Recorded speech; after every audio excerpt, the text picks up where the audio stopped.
தவக்காலத்தின் 22ஆம் நாள் வாக்கு.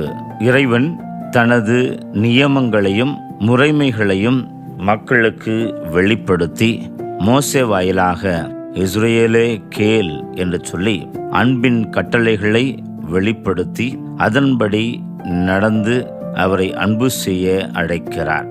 அதிகமாக அவர்களுக்கு செய்துள்ள கடவுள் அம்மக்களிடமிருந்து அவரது கட்டளைகளுக்கு கீழ்ப்படிந்து நடக்கிற எதிர்பார்ப்பை அவர் வெளிப்படுத்துகிறதை பார்க்கிறோம்.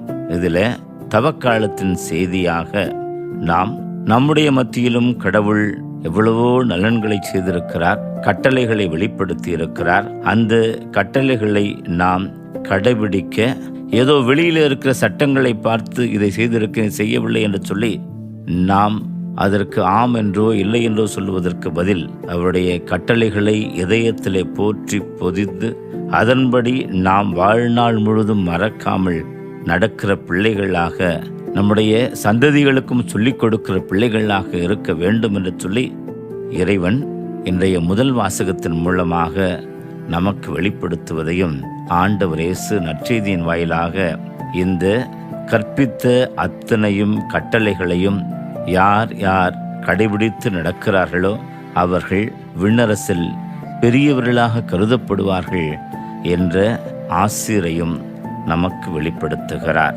நம்முடைய வாழ்வில் நாம் இறைவன் நமக்கு நற்செய்தியின் மூலமாகவும் திரு அவையின் மூலமாகவும் மேலும் விவிலியத்தின் மூலமாகவும் அவரது விருப்பத்தை கட்டளைகளாக வெளிப்படுத்தியிருக்கிறார். நாம் அவற்றிற்கு எப்படி செவிமடுக்கிறோம், எப்படி நடந்து அதற்கு சாட்சிகளாக விளங்குகிறோம் என்பதை யோசித்து பார்க்க வேண்டும்.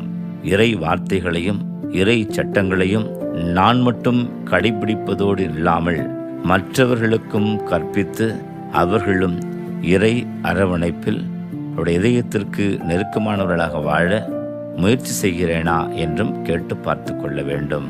ஆமென்.